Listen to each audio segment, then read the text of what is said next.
Welcome to the Kids with Big Emotions podcast. I am your host, Andy Clark. This is episode 122. I just checked, over 6,700 downloads of this podcast. I can't believe it. I'm like super excited about this. So thank you everybody for listening. If you do like what this podcast is about, please like and subscribe and also share it with other people. I'm doing this on my own. And I greatly appreciate it when you can share this with more people. All right, let's dive into today's episode. It's about how to help your child in the middle of a meltdown. So you're standing in the kitchen or in the hallway or the car, and your child's losing it, like just losing it. It could be full on panic attack, anxiety attack. They can't do it. They can't go in. They're worried. They can't make movements.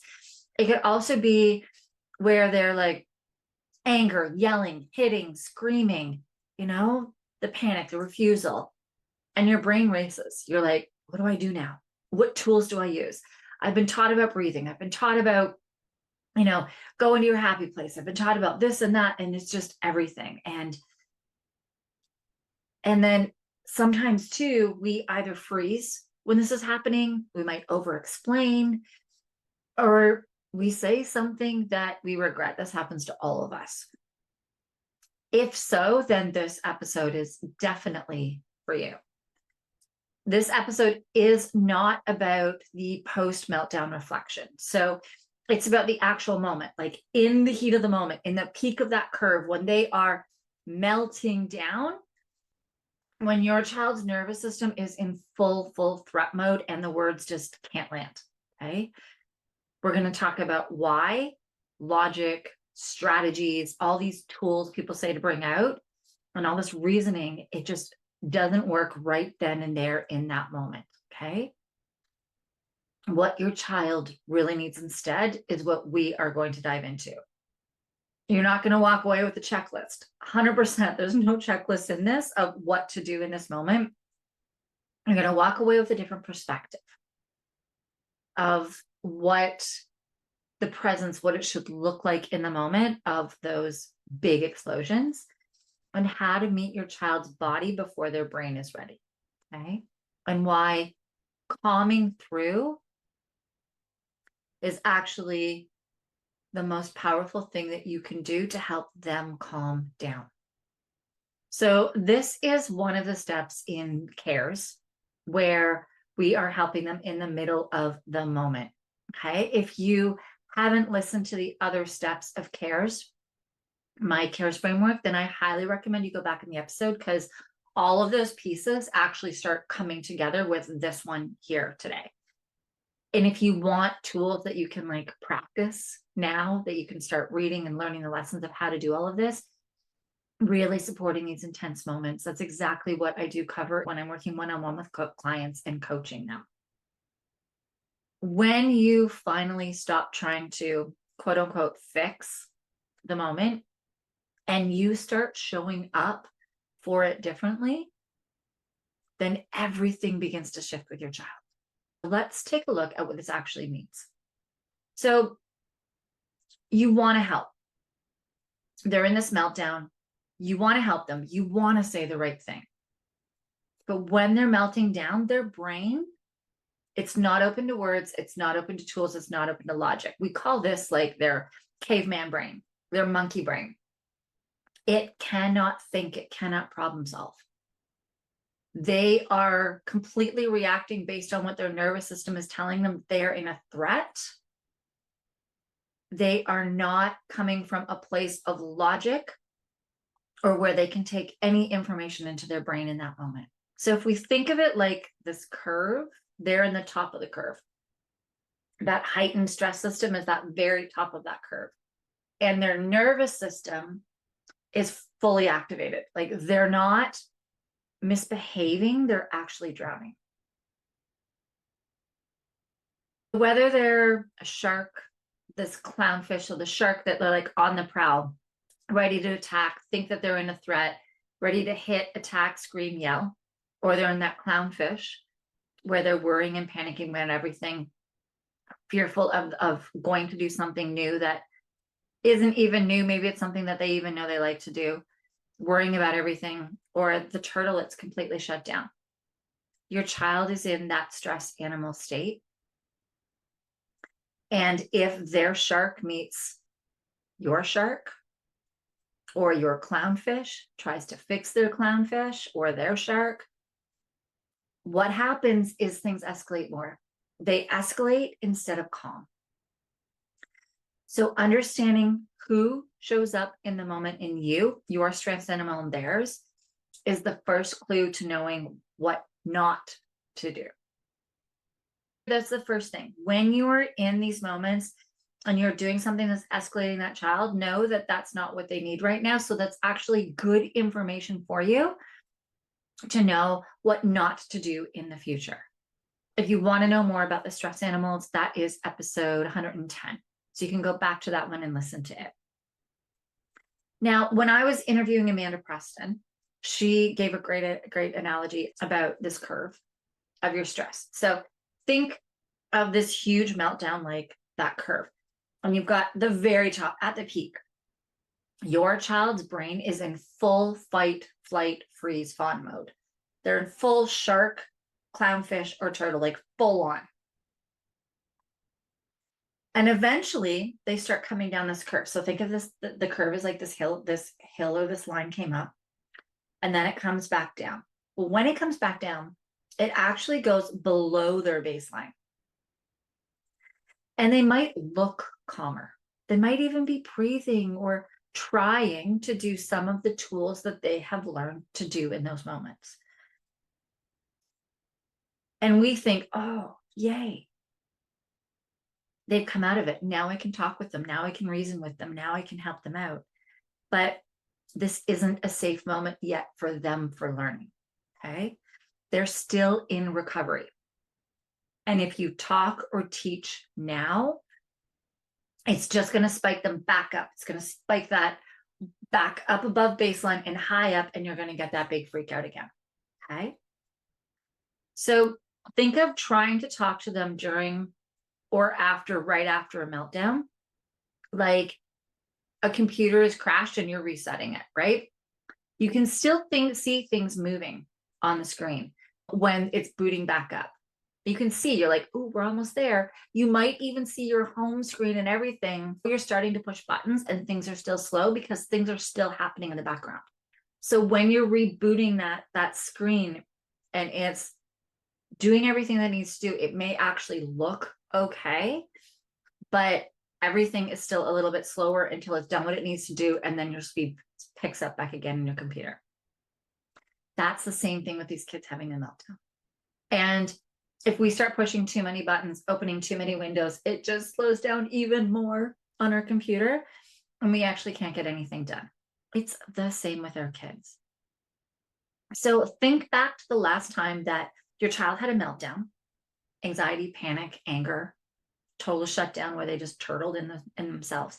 And when they actually looked calm, when you thought it was over and you tried to explain or you tried to teach, did it help?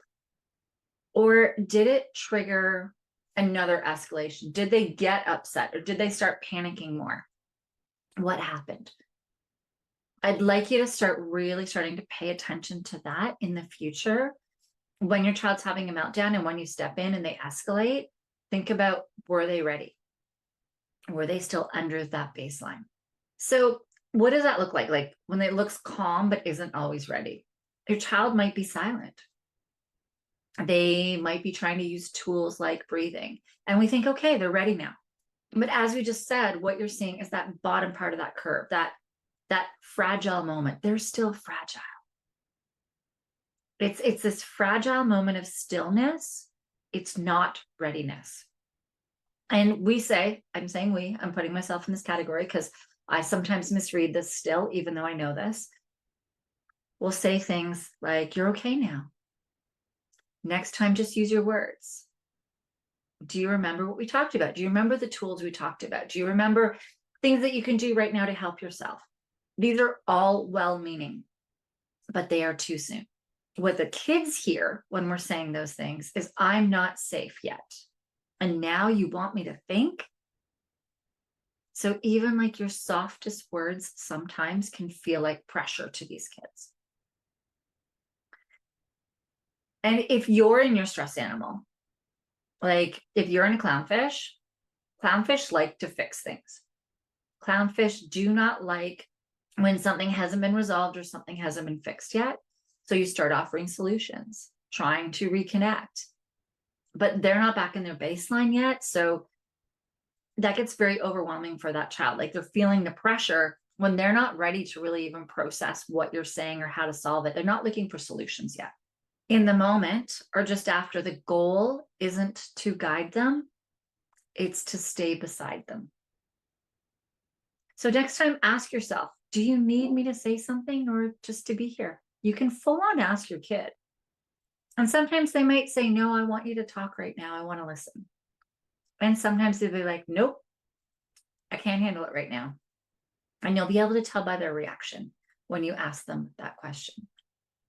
Your child does not need a strategy right now. They don't need a strategy during the meltdown or right after the meltdown. They cannot handle it right now. They're just trying to get their whole body down to calm. And as much as giving them strategies of breathing or the glitter jar, all of these different tools that you can be doing with them, they are not ready to process or think or do anything. They're not in that brain that can actually focus and produce things. They need actually your nervous system. They need your calmness. They need to be co-regulated with you. It's not what you do in these moments, but how you are. Okay. This is such a good analogy. It's when you imagine that your boat is in storming water. So the child's boat, it's in stormy water. You are the dock. Imagine if you're a dock that's drifting. You're then drifting on that stormy water, on the choppy water. You're going up and down, up and down. And they can't even attach to you to give them something to hold on to. But if you're in the shore and you're solidly there, then they can come in and attach to you and give them some more stability, even while they're still rocking from the waves that they're on, so that they can eventually hop out of that boat and onto your calm dock. It's really important to know your stress animal. And it's okay to even say to a kid, I think my shark is here. I need to go and work with my shark and I will be back. Or my clownfish wants to fix everything right now, and I know that's not what you need, so I'm going to go and work with my clownfish right now. Noticing it without acting on it is the absolute first step. And that we go into in episode 110 when we talk about the stress animals. There are tools that you can do in real time to help your child. And this is the thing. Think about what I said.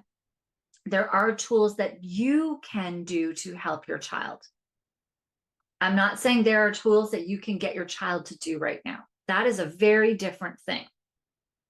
Because your child cannot, in the middle of the meltdown, start bringing out and learning all of these tools. Eventually, over time, when you put all of the steps together, they'll eventually start to be able to do this. And I want to say this goes for you as well. Your stress might be at such a heightened state.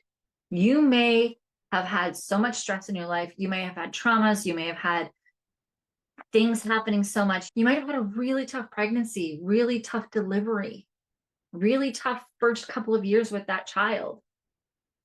There might be work stressors. There might be family stressors. There might be financial stressors.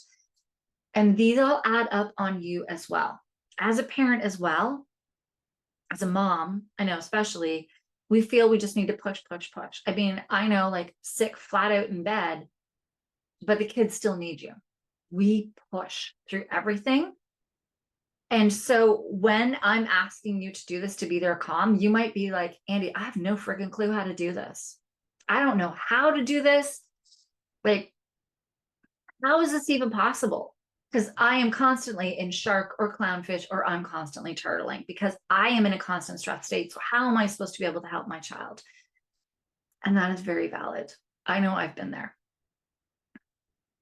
And it was not fun to just feel like every ounce of me was drained out of me and I had nothing to give my kids. And I would lose it for the smallest little things that they did. I get it and know that I understand exactly what you're going through and what it feels like. And I'm giving you so much compassion right now. I also know you can get out the other side. I help parents with that as well in the support circle.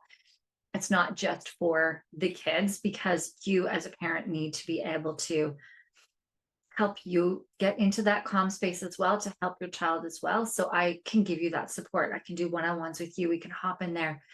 Shoot, I used to work with first responders, getting them out of stress states. So we can do it with you, Mama. Like, we can so do this so that you can then be there for your child. We often also tell ourselves all the time that we will wait until our child is okay and then we'll work on our own crap. The thing is that our child needs us to work on our crap in order to be that support and dock for them, so that they can then hop onto your dock and get rid of their stuff and be able to really support. We're doing it backwards often.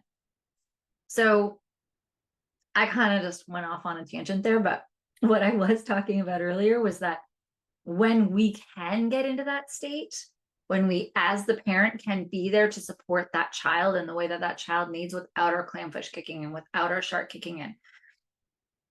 The things that we can do to help our child would be sitting silently beside them. Sometimes just sitting. I know with my kids, eventually, after I've sat there long enough, they might put a foot in my lap for a foot massage. And that is huge, because once you can start getting that nervous system from the foot relaxing, it's huge. And we may not have said a word. Some kids, they might need you to just sit beside them and kind of rock or sway a little bit. Humming or playing 70 beats per minute music. Your heart beats at 60 to 70 beats per minute when it's in the resting state. So if you put music on that's 60 to 70 beats per minute, you can put everything. You can put country 60 beats per minute, R&B 60 beats per minute. You can go to most genres and just put in 60 beats per minute music and it'll pop up. So that's a good thing to play that the kids don't even know. Offering them a warm drink or a snack, comfort food, signals to them safety. Shifting the environment. You can go outside, go to a new room. You can get their socks off, get their socks and get their feet actually feeling the ground under them. Using sensory anchors like weighted blankets or fidget toys or water play is tons of fun. Turning on a calming TV show. I'm not a huge screen person. My one son used to really struggle with screens. He's gotten so much better now. That now, if I know he's like trying to come out of a funk and I need to not talk and I'm in a chatty mood, which is often, I will, let's just call it like it is. I might just turn on the TV so that it'll actually stop me from talking. And it'll give him a little bit of a distraction to start calming that while his nervous system calms down. And then once it's done, if I make clear to him, why don't we turn on for one show and then we will turn it off after? I need to make those boundaries clear.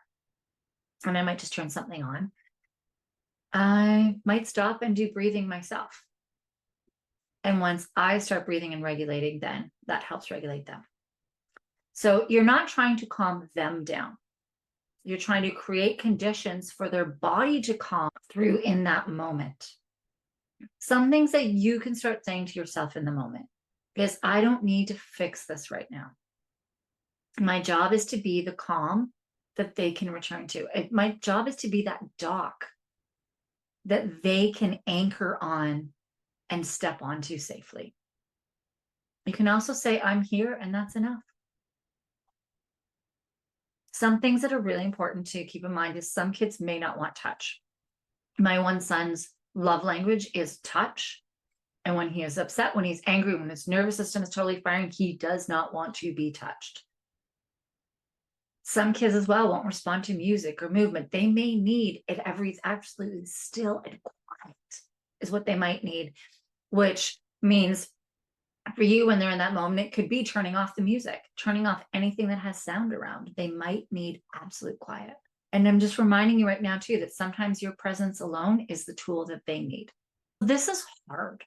It's so hard when you are in public, especially, and your child is melting down. They may be yelling at you, hitting at you, crying, and you're doing nothing that others would recognize as discipline.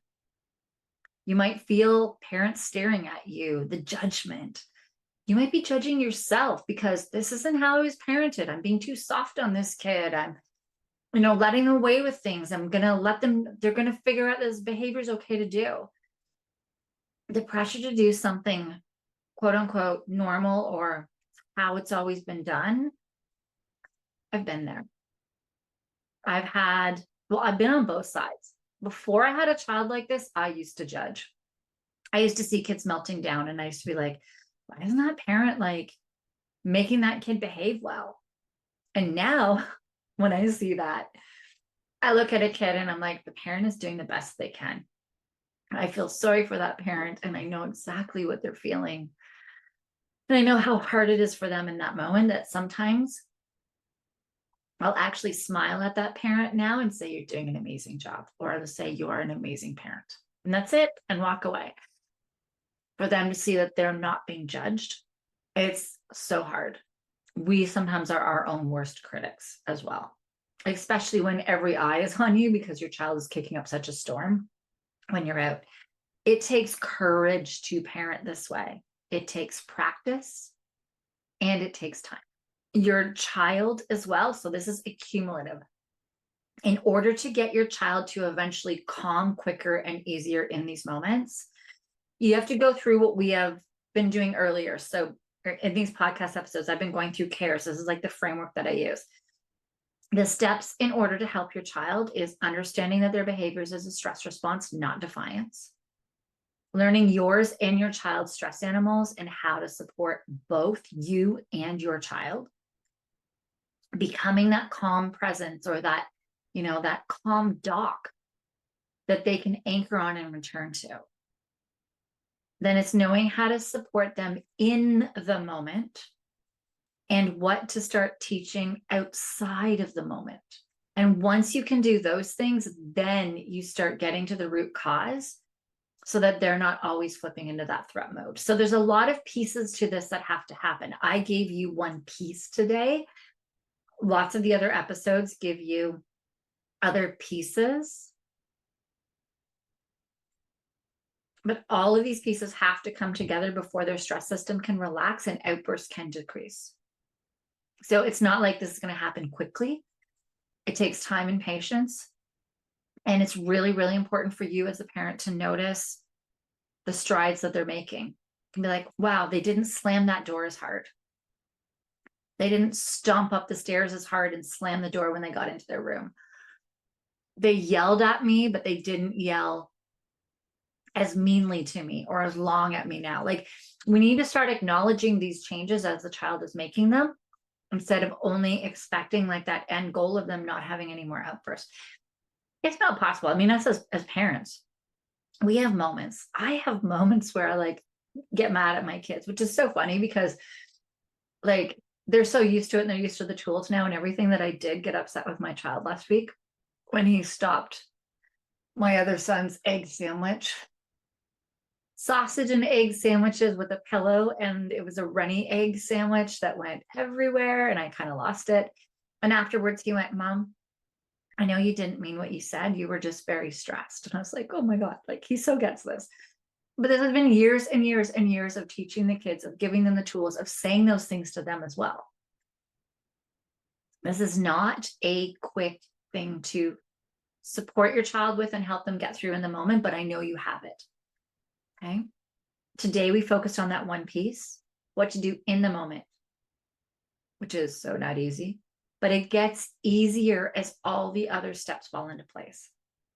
So this is the work that I do every day with my one-on-one clients. If you're ready to help build that muscle and stay present during that storm, to become that doc and to make sense of what your child's behavior is actually telling you, the links are in the show notes to book a call with me if you want to talk with me about working with me one-on-one.